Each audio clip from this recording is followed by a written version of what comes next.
country is very divided right now. I think in my lifetime, it seems like it's the most divided. I don't know if you happen to agree with that, but this dichotomy as far as the attitudes in politics in California and New York versus a place like Texas and Florida. I mean, Texas and Florida are wide open. Arizona is mostly wide open. But talk of secession is like a real thing now. Yeah, well, yes. One crazy thing.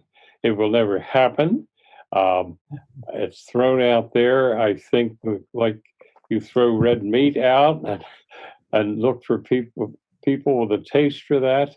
But I think it's absurd, and I doubt that this will go anywhere. But I sometimes wonder, is it really absurd? And here's why I ask that. And I'm asking an expert like you. I mean, did the founders ever envision that we would be this big? They knew the population was growing rapidly, that the colonies were overtaking the mother country. Franklin wrote about that, a kind of demographic exercise that he put out. So they knew they were growing very rapidly because the birth rate was high and the death rate was much, much lower than in Europe or other parts of the world. I don't think they imagined 330 million, but they definitely were counting on a big uptick in population, not only the natural increase, but very hefty rates of immigration. Well, there's talk about breaking up Google right now, breaking up Facebook. They're facing antitrust claims and so on. And my attitude toward that is, I think, you know what? That's probably a good thing to break up these companies. And when a company gets too large, the levels of bureaucracy and so on is just too much to manage. If I was a owner of Google stock, I think I'd be in favor of a breakup, because instead I'm going to own stock in 10 different companies. Each one of them is probably going to be more efficient than them together as a whole. And I'll bet you, and this happened with the breakup of Ma Bell, right? I mean, it was broken up into multiple companies that ended up doing independently very well. Right. And one of the things we're after here is competition. Right. Every time a merger is announced, the PR is that it will lead to greater efficiency and therefore lower price to the consumer. A year later, turns out, I don't know about efficiency, but the prices don't go down. Yeah, so competition has been one of the keys to. Yeah. So just as those companies have gotten too large, I mean, the idea of politicians in Washington, D.C. having to manage this country that stretches over 6 time zones and is 340 million people, and you've got such a divergence of views now between those in California, Oregon, and Washington versus those in Texas and Florida versus those in the Northeast. Why would this necessarily be a bad thing if somehow America broke in 3? Well, if America broke in 3, we'd have 3 state departments, 3 departments of agriculture. We would have tax revenue problems. I think it would be a disaster for the seceding states if we count them as red today, because wealth is concentrated on the 2 coasts and then in Texas, of course. But the seceding states would be mostly rural and I think incapable of competing on a global market. The founding fathers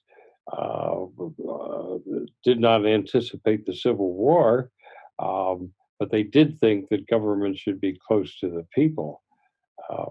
I don't think this is going anywhere, as I said. Yeah, but it's the close to the people part that I'm kind of focused on, because it's gotten a lot further away from the people. I mean, didn't the founders believe that local government was the best government? Depending on your point of view, the Federalists, let's take Hamilton as a leader there, believed in more concentration of power in the federal government than the Jeffersonians, who thought that the power should reside in the states primarily. And that's one reason the Electoral College was invented, because it would curb the democratic impulses centered in the states if the states had too much power. But even Hamilton being a federalist and wanting more centralized powers than the others, compared to the amount of centralized power there is today, doesn't that go even far beyond even what Hamilton had envisioned? Oh, sure. Way, way beyond. But this is 250 years later, 275 years Right. later. So how do you feel about some attempt to correct that? Are you familiar with Mark Levin's book, the Liberty Amendments? I'm not. So Mark Levin, who's a big conservative thinker, and he was in the Reagan administration and so on, and so he's a strict constitutionalist conservative. However, he actually is promoting the idea of 10 new amendments to the Constitution. The idea being to help bring it back to what the original intent was, because so many things have gone too far, whether it be, the Commerce Clause getting blown up or what have you, that we need a full correction to get it back to what the original intent of the founders were. That essentially, through a series of Supreme Court decisions, et cetera, that it's gotten away from its original intention, kind of as you just pointed out, that even Hamilton wouldn't have envisioned the centralized government getting this big. Well, I'd have to look at those 10 amendments, so that would be very interesting. But every amendment requires both houses and 3/4 of the states to endorse it. And if we were to say, well, let's start over again, and 10 new amendments sounds almost like he's asking to start over again. Oh, we think we're disunified now. Try to start over again on the Constitution. Then I don't know. This would be chaos, taken to the highest level. Yeah, one humorous thing I was thinking about is if you were to break up into 3 countries, so now you'd have 3 constitutional conventions theoretically. I guess one of them could say, "Oh, we love the Constitution as it is, so we're going to stick with it." But if California was drafting its constitution, it would be quite different, wouldn't it be? About all the rights that people are entitled to. You're entitled to healthcare, you're entitled to a home, you're entitled to a job. It would be all these things that government is required to provide for you. Yeah, well, California certainly would be different than, let's say, North Dakota. But we have in California, have had for quite a long time, the movement to split up California. That were those in the northern, rural, mountainous areas have very little in common with the people in San Diego, Los Angeles, and San Francisco, the coastal urbanites. So we've always had that secession movement in California. They wanted Northern California to be called Jefferson or something like that. So from a constitutional perspective, what would be required in order for that to occur? Is there a mechanism for a state to self-divide? Not that I know of. It would have to take a secessionist movement that we're out of here. But if we're out of here, they would lose Social Security. They would lose Medicare. They would lose federal water rights at a cheap rate. They would lose an awful lot, and they couldn't produce the income to support such programs on their own. So it's a pretty much a splinter group, and not a very realistic idea. And if a state wanted to secede from the United States, is there a process for that? Well, I guess that takes us back to 1861. The federal government would have to try to stop it. Mm-hmm. So the founders did not envision any process by which a state could decide on its own to leave the Union. No. They didn't imagine this. They knew that there were tensions between the northern states and the southern states, and they managed to compromise on that. Hamilton got his financial economic program through. The South got the nation's capital moving from Philadelphia to the banks of the Potomac. So they compromised. So when we last spoke, we talked a lot about what's going on in the schools, and you played a central role in developing national history standards and received a lot of criticism from the right for things that you chose to include in there. Starting with that, what is it that you saw when you were involved in that was not being taught up in our U.S. history classes that you thought needed to be taught? Well, not me so much as the advisory council of the 31 organizations who were pulled under the big umbrella, and hundreds of teachers who participated in joining scholars to answer the question you've just asked. What's left out? What do our kids need to know? It was the biggest consensus building project in American education that we've ever had, where teachers in the trenches and scholars in their ivory or not so ivory towers were reaching out to each other and say, let's figure this out together. Let's not hand it to some group centered in Washington or any other place. Let's do it together. So it was an enormous consensus building project. And well, what was decided? It took many drafts. But what was not part of the big blow up, media blow up, which was the thing most needed in K-12 education, was world history. World history was not taught very much and very well. Teachers were not prepared to teach it. Most states gave it a nod. In Texas, the only course the kids would get on their way to college was called Texas and the World, which wasn't really world history at all. It was about Texas' growing involvement in global economy and things like that. But on all the flack came on the American side, not a whisper on the contribution these standards made to world history, which was very difficult, really inventing what was not yet in the schools. What was done in US history was mostly done in the schools. Attention to women, attention to African Americans, Native Americans, Latino Americans, the poor, working class stiffs, religious minorities, and so on. And what do you say to those that say that now the role of slavery in the teaching of America's past is taken over, talking about all the important elements of what America was breaking away from, which was a monarchy, and the idea that they all are born created equal, you're not born into a class system, and so on, that there's a segment out there that seems to want to be dismissive of our founding because of slavery?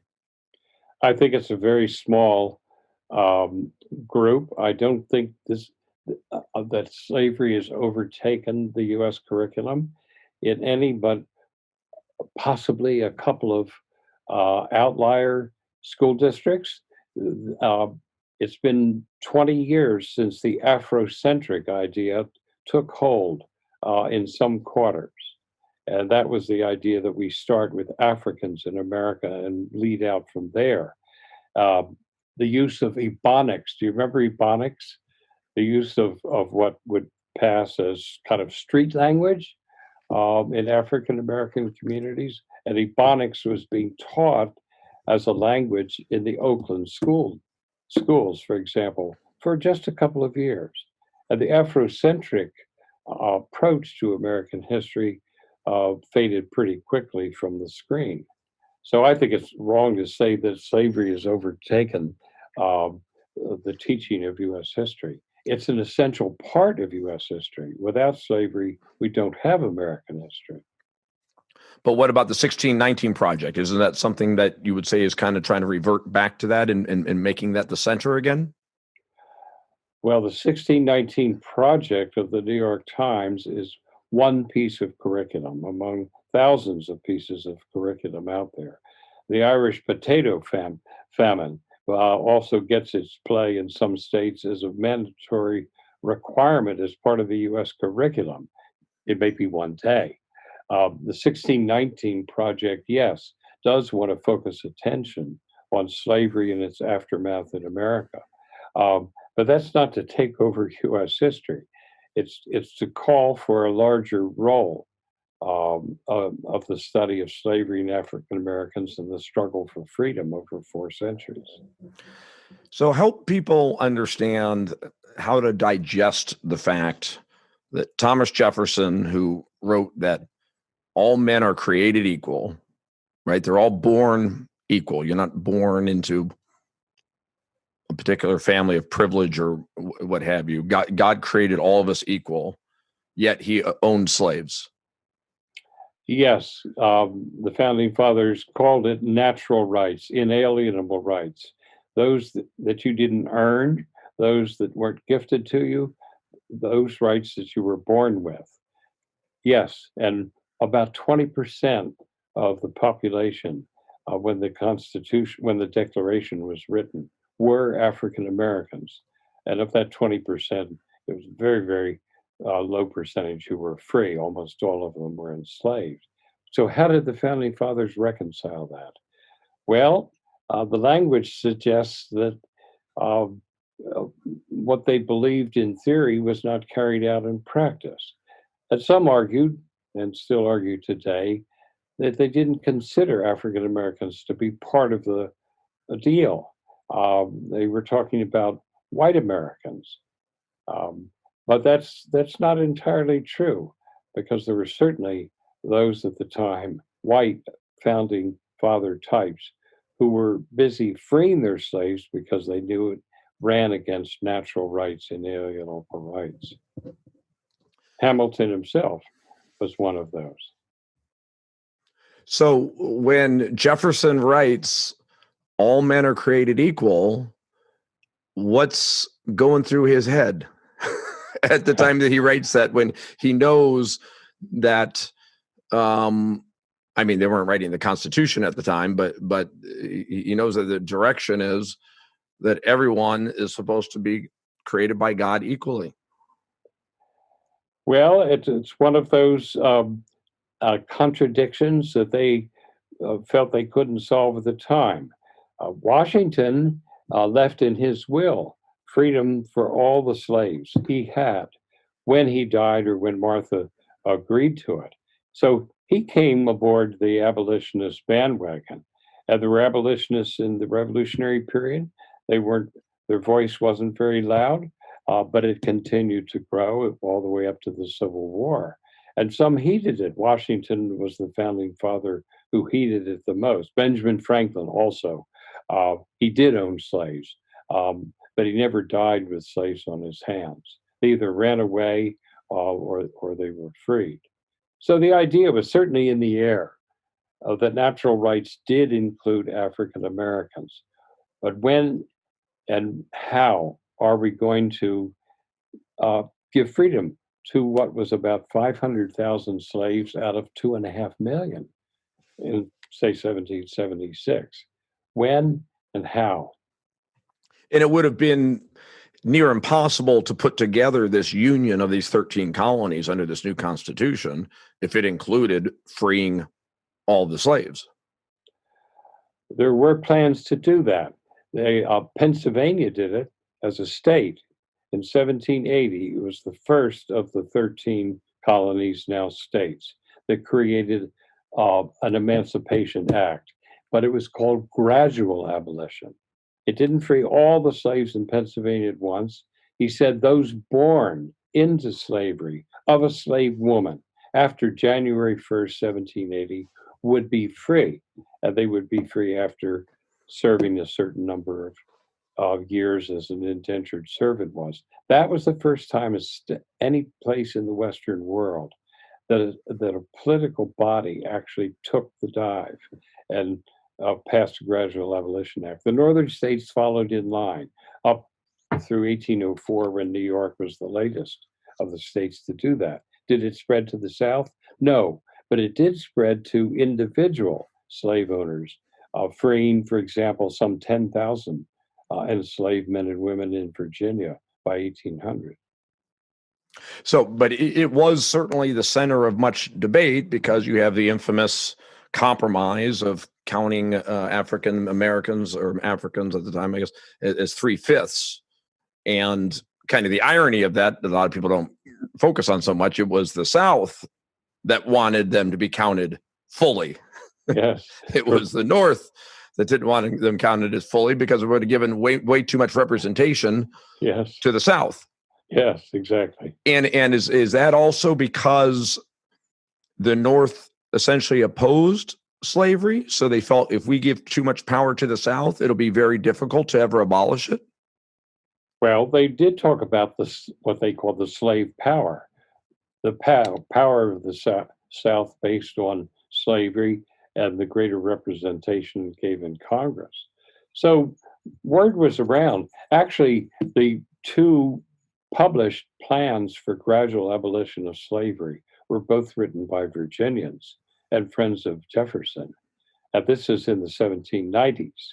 They weren't published, as you can imagine, in Richmond, Virginia. These gradual abolition plans, they were published in Philadelphia, which was the center of Quaker abolitionism. So of the founders that most of us think about, say the top 20 or so, how many of them owned slaves?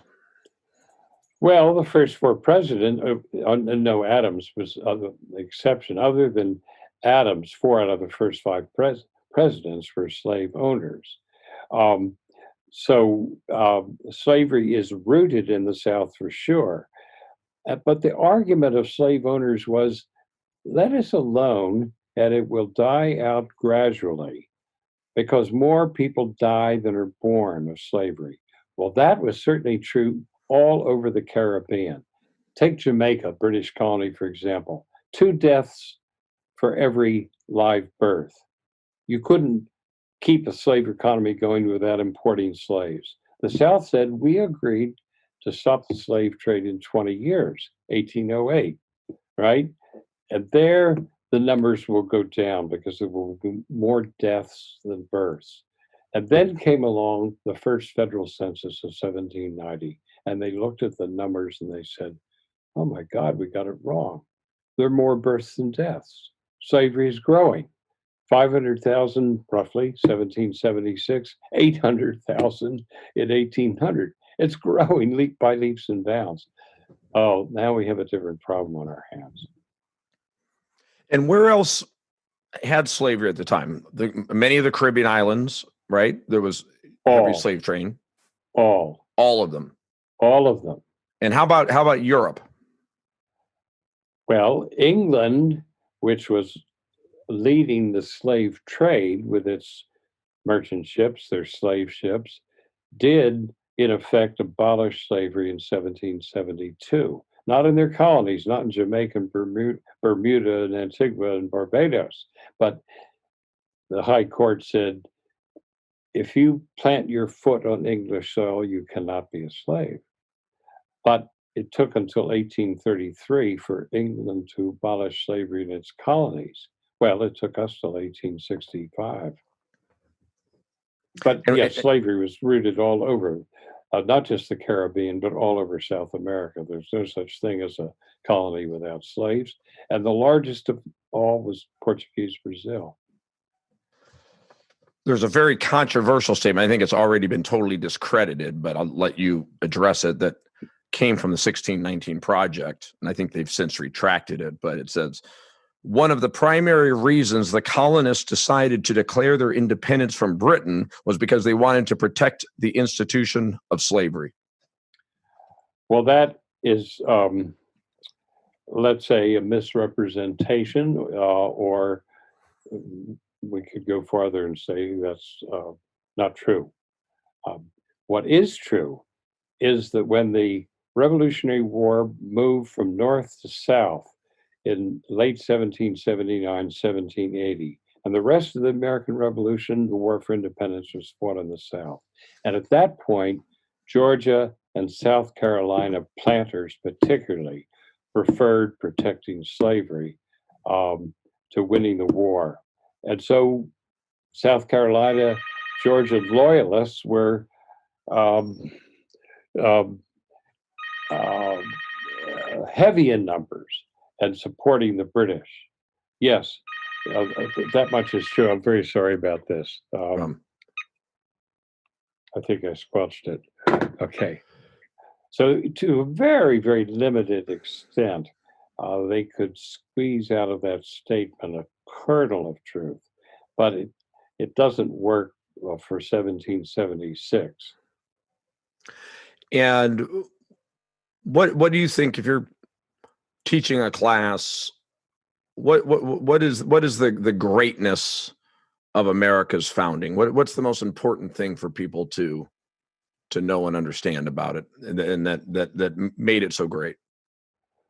Well, a representative government, a representative democracy, and eventually freedom, though that takes time.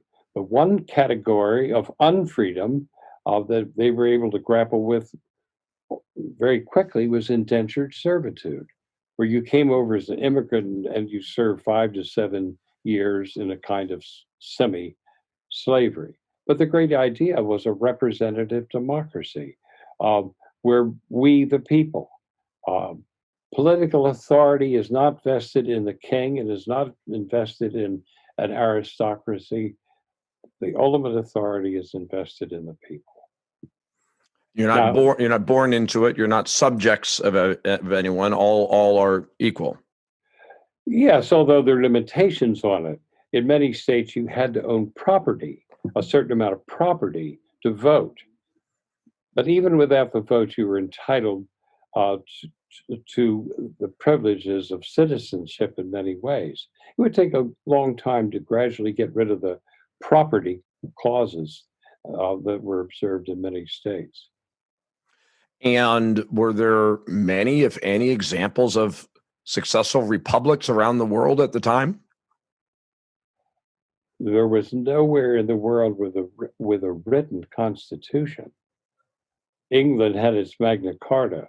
It had its common law traditions. But a written constitution on a piece of paper that you could pick up and say, these are my rights, that's new in the world. It's in Europe, it was a matter of amazement when they looked at this.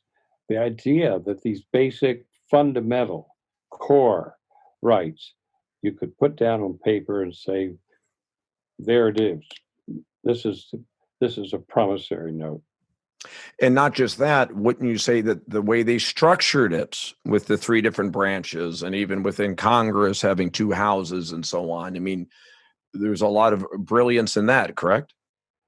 Yeah, they were trying to balance. In England, they said, we're very proud that we split the power up among the monarchy, the aristocracy, and the houses of parliament. And America said, no monarchy, thank you. No people born into an aristocracy and control the House of Lords. We'll just go with the third part of the tripod, the people part, the representative, the democracy part. Hamilton stood for 3 hours and said we should have a king. You won't find that in the music. Well, maybe there's a touch of it in the musical. So he leaned toward, he was afraid of the people. You know, he said in one memorable phrase, he said, the people, sir, are a great beast. Watch out for them.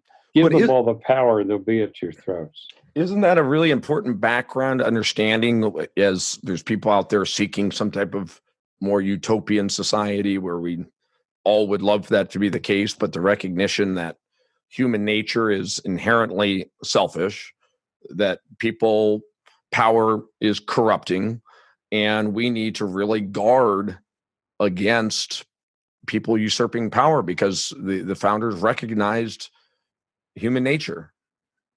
Yes, that's right. And they tried to put up some fences to prevent that. And one of them was the Electoral College. That was meant to curb the aspirations of a mass of ordinary people. And that's why the Jeffersonians thought more power to the states, less power to a federal government. When those whiskey rebels in Western Pennsylvania refused to pay a tax on the whiskey they were producing, Washington had Hamilton march west with a larger army than Washington ever commanded during the Revolution to put down those corn growing, whiskey producing, tax resisting Western farmers. That was a display of federal power that those of the Jeffersonian persuasion were afraid of. So, yeah, the Electoral College is something I'd never really given that much thought to before, but as we see it playing out literally as we speak, with challenges in front of the United States Supreme Court and state legislators sending the delegates and so on, it seems as if the founders even anticipated that there could be accusations of fraud in balloting, or not just accusations, but actual fraud in balloting. And it seems to kind of put in checks and balances into the Electoral College system that would create mechanisms for assuring that no matter what happens, you have a properly elected president through the college. Yes, I think they were not so concerned about electoral fraud and ballot stealing or things of that sort. What they were worried about was that people with a lot of money, let's say a merchant who has 30 employees and says, as McKinley said to, um, when you go to the poll, vote for my guy, not the other guy. So buying or pressuring of those who owe something to you by way of your status as landlord or employee, you don't have a free vote. You're really beholden to those above you. They were more worried about that. There were secret ballots in most states, but they open it up and say we should have an open ballot where you can choose. You could drop beans in a white bean or a brown bean in a different box in front of everybody. So you show you're an independent voter, not beholden to others who have a grip on you. And that opened up for fraud, right? Because am I right that someone could be standing there watching who you voted for, and they give you $5 if you voted the right way? Yeah, well, and we know about, fast forward into the 19th century, and we know the ward bosses and the people, the immigrants who get naturalized and say there's a turkey waiting for you on Thanksgiving Day if you vote the right way. Mhm. So yeah, sure, we have a certain amount of that. Oh, I'm sorry about this. Okay. Yeah, so there's a thread of that. But I would say in the 20th century, our elections have gotten cleaner and cleaner. We have I a think the much more. founders. Sorry, finish the point. Yeah. Oh well, that we have a more sturdy, muscular electoral management system, if we can call it that, than we had 100 years ago. What would the founders say about all of our mail-in ballots? Well, the post office was brand new. Franklin was the first postmaster general, but most people didn't have money to send a letter anywhere. So this is pretty much new ground. I don't think we can look back to the founding fathers for much advice on this. Mm-hmm. Going back to some of the more controversial parts of the founding, and that is all men are created equal, but did that or did it not include women? Yes, except for one state. New Jersey because each state had to write its own state constitution once they cut loose from English law. New Jersey's Constitution of 1776 avoided masculine pronouns so that women voted from 1776 for just over a quarter century. It doesn't make its way into the history books very often. Then they were disenfranchised, and it took until the 19th Amendment, 1820, to get the vote back. But it was an example, and the notion was in the air. The debate question for Harvard, every graduating class had a debate question, was should women have a greater authority in running the machinery of government? So the idea was in the air, but New Jersey was the only one that actually went for it. So when they write that all men are created equal, you're saying that they meant males. Men wasn't a generic term to apply to everyone. Well, as to inalienable rights, they did mean everyone, excluding for many of the founding fathers African Americans. But women, yes, were part of inheriting some of the privileges of freedom. But then that's very negotiable. When a couple divorces, who gets the kids? Well, in many states, until the 19th century, the father got the kids, and the woman would have to go to court to sue for custody of the children. So all this is part of an evolving process. But certainly, so you're saying that women were included as far as being created equal, but then what was their rationale for women not being able to vote? Well, you go back to the Abigail Adams, John Adams discussion by letter, because she's in Braintree and he's in Philadelphia. And the memorable phrase was, "Remember the ladies." And if you read down there, she said, "Remember the ladies, we should be we should not be the vassals," she said, "of our husbands or our fathers or brothers." Vassal is another word for slave. And that if you don't do something about it while you're putting all these noble words on paper, then we will do what the women did in ancient Greece. And anyone who understood their classical literature knew that she was saying, "We'll keep you out of the bedroom if you don't give us a fair shake."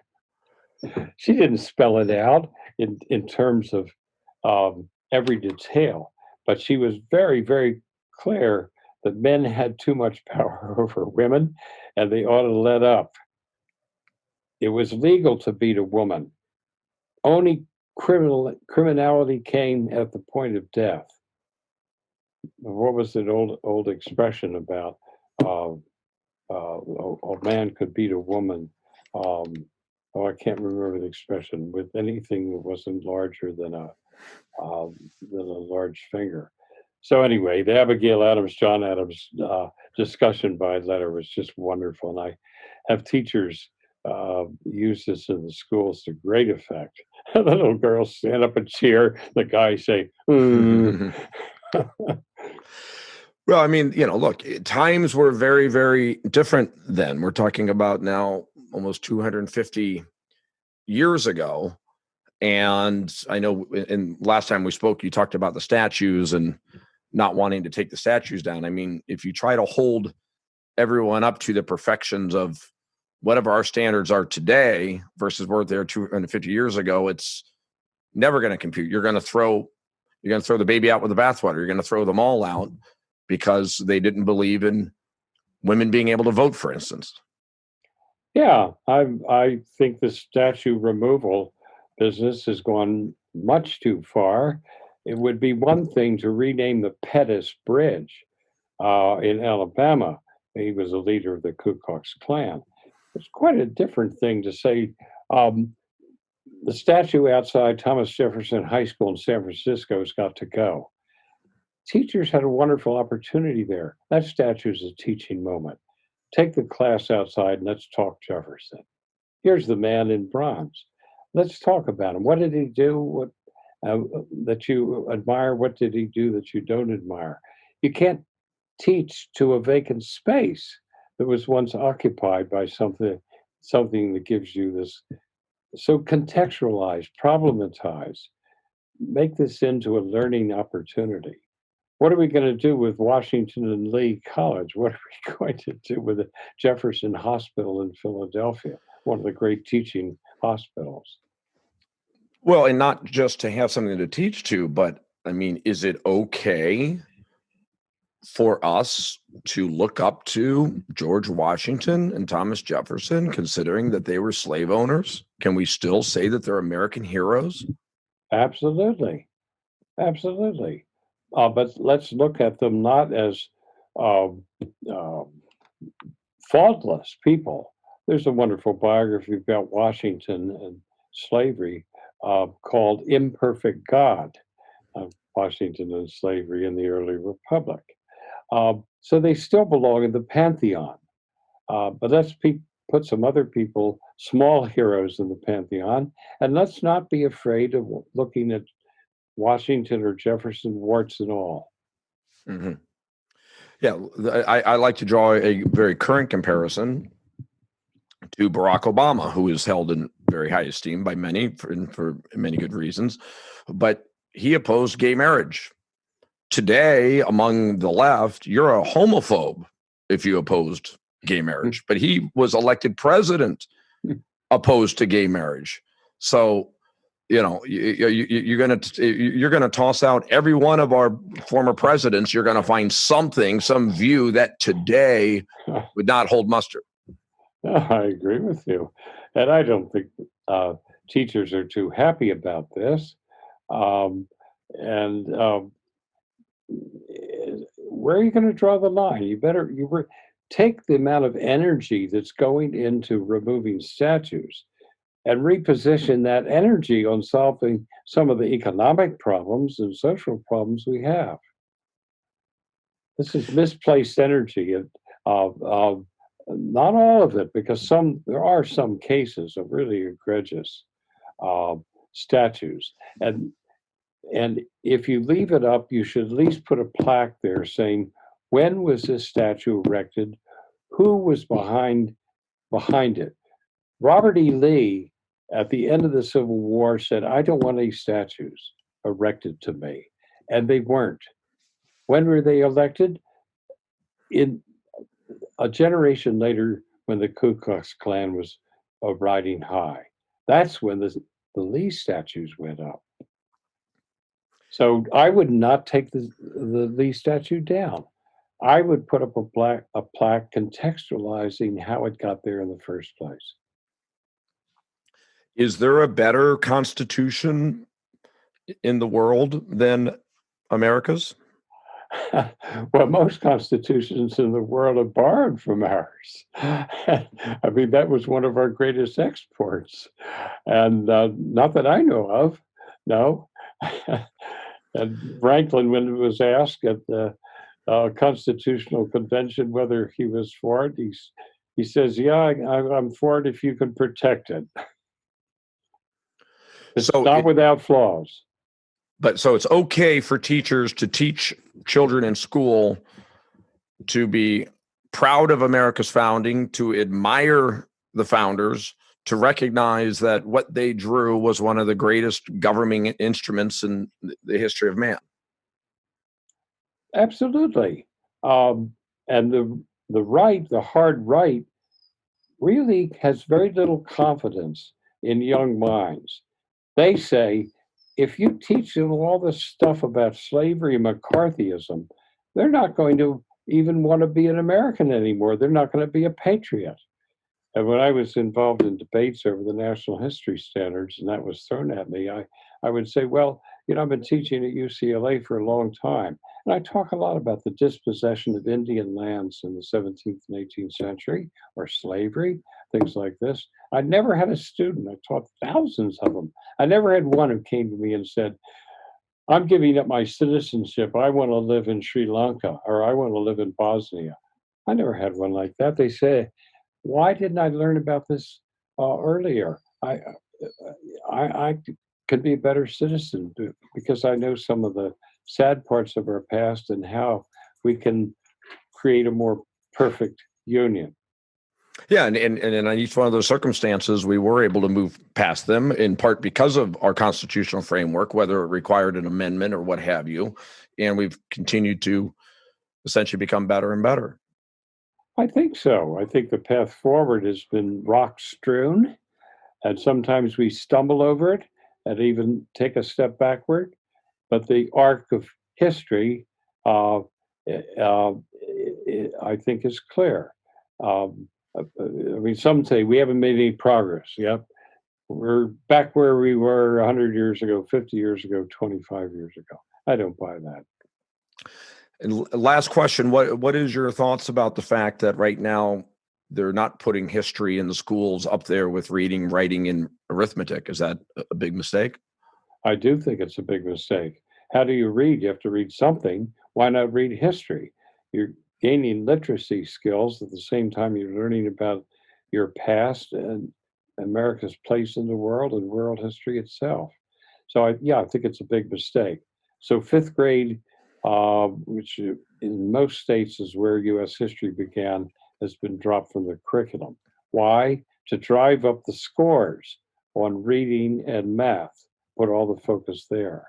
And by I the way, think is that just a California thing, or are you saying this is happening U.S. wide, this dropping of fifth grade?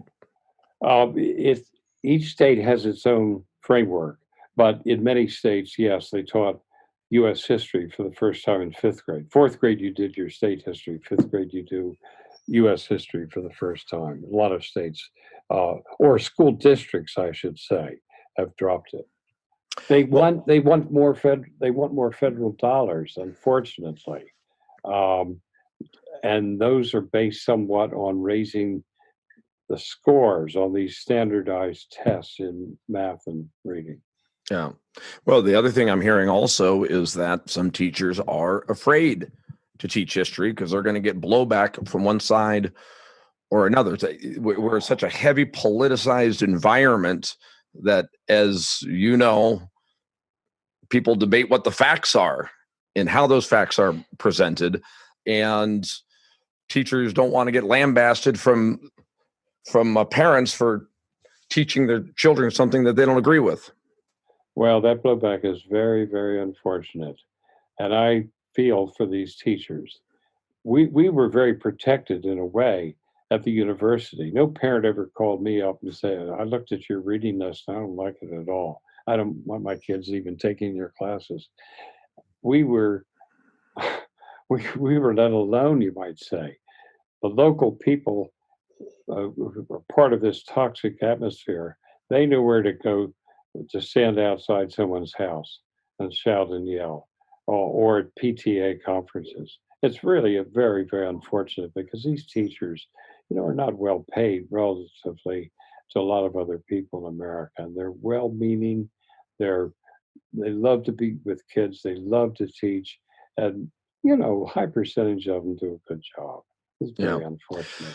Well, and when you have government intervening, we talked about this a little bit the last time, and whether there should even be public schools, the government teaching our children. Something just doesn't strike me as right about that. That sounds somewhat authoritarian, the idea that the government teaches our children. I know it's more at a local level, but when you've got Trump, starting the 1776 commission about making sure that kids learn our history in school, that's inherently political because Trump is a very divisive person. I mean, I happen to be on the side of wanting to make sure that our children learn our history properly and have admiration for the founding and how unique it was. So the idea that we would move more toward that is a good thing. But, as soon as you have it coming from Trump, then boom, now you've got it totally polarized. Well, when you see a federal government dictating to the schools what books should be read, how they should be taught, you're in or very close to an authoritarian, autocratic government. In a democratic society, you'll know it by the freedom of teachers to close the door, teach to the kids, choose from a great mass of curricular materials, and listen to your local school board. Yep. So it's very dangerous. It's very troubling. And these teachers are under a lot of pressure now. It's very unfortunate. But why even have these national history standards to begin with? I mean, do you support that? Yes, because they were never mandatory. They were voluntary. We were setting lamplights along the road. And it was, as I say, a massive consensus building project between teachers and all these organizations representing teachers, and the collaboration with the publishing academic scholars. So yeah, but they were voluntary. It was never, from the very get-go, thought to be mandatory. They're out there. If you want to look at them, good. If you derive some new teaching ideas from them, better. If you aren't interested in them, toss them in the waste paper basket if you want. Okay, well, let it go at that. How about just one parting word? We started talking about states looking to secede and so on. What is your parting message to America right now in a very, very, very divisive time? Well, I don't have any answers. I haven't read any answers about how to unify America when this polarization has reached this point. You would think that leadership at the top would have some effect, and at least that's a beginning. I think what we need is some fireside chats of the sort that FDR did over radio, where he tried to speak out to the American people and talk about the problems, to talk about what was needed in the democracy to deal with them. So all I can say is that we have to begin with a message from the top, a unified message, a message about the need for compromise, a need to talk to each other, respect each other. It has to start somewhere. Thank you again to Professor Nash. Thank you again, Professor, for your patience in dealing with our glitch on the first interview. Thank you to our producer, Michael Parker. Thank you all for listening. We'll be back with another episode of The Hidden Truth Show next week.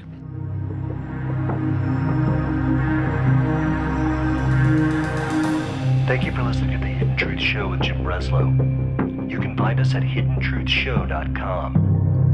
Follow us on Facebook, Twitter, and Instagram at Hidden Truth Show. Join us again next week for another episode of Hidden Truth Show with Jim Breslow.